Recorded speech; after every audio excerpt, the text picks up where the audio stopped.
नमस्कार दोस्तों। Railway train का खौफ। रात के अंधेरे में श्यामपुर स्टेशन पर ट्रेन नंबर 12345 धीरे धीरे आकर रुकी। स्टेशन पर सन्नाटा पसरा हुआ था। सिर्फ गार्ड की सीटी और इंजन की हल्की सी आवाज सुनाई दे रही थी। ट्रेन में बहुत कम लोग थे। जो भी थे वह अपनी अपनी सीटें पर सोने की कोशिश कर रहे थे। इस ट्रेन में एक कोच था जो किसी कारणवश हमेशा खाली ही रहता था। लोग कहते थे कि इस कोच में कुछ अजीब घटनाएं होती है। आज भी उस कोच में सिर्फ एक यात्री था, राहुल। राहुल को इस कोच की कहानी के बारे में कुछ नहीं पता था। उसने अपनी टिकट इसी कोच के लिए बुक की थी, लेकिन उसे किसी और कोच में जगह नहीं मिली थी। राहुल ने अपनी सीट पर बैठकर बाहर झांका। रात के अंधेरे में कुछ भी साफ नहीं दिखाई दे रहा था। सिर्फ पैर की परछाइयां नजर आ रही थी।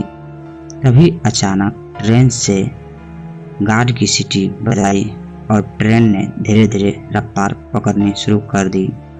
राहुल ने एक गहरी सांस ली और अपनी आंखें बंद कर ली। जैसे ही ट्रेन ने गति पकड़ी, राहुल की एक अजीब सी फीलिंग होने लगी। उससे लगा जैसे कोई उसे देख रहा हो। उसने धीरे से अपनी आंखें खोली और चारों तरफ देखा। कोच पूरी तरह से खाली था। उसने सोचा शायद यह उसकी कल्पना हो।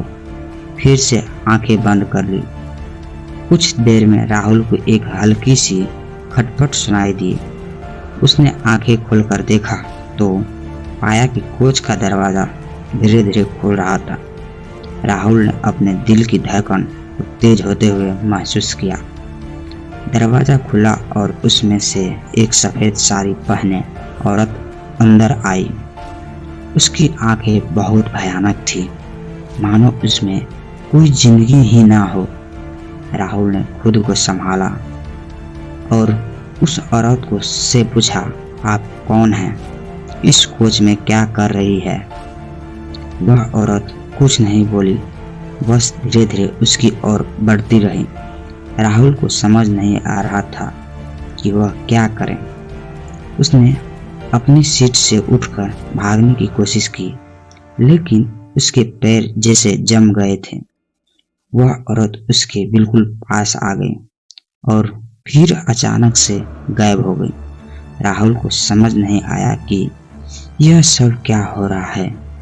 उसने चारों ओर देखा, लेकिन उसे कुछ भी समझ नहीं आया।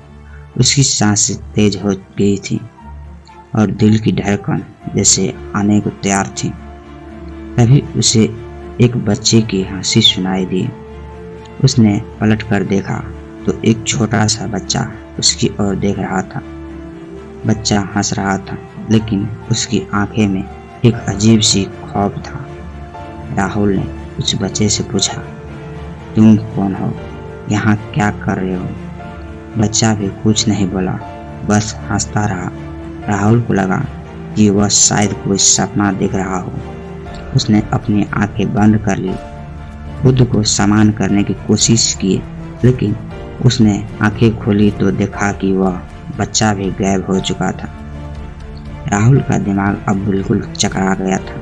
उसे समझ नहीं आ रहा था कि वह क्या करे। तभी उसे एक औरत की चीख सुनाई दी। उसने देखा कि एक औरत अपने बालों को खींचती हुई उसी ओर जा रही है। औरत की आंखें पूरी तरह से लाल और उसका चेहरा डरावना था।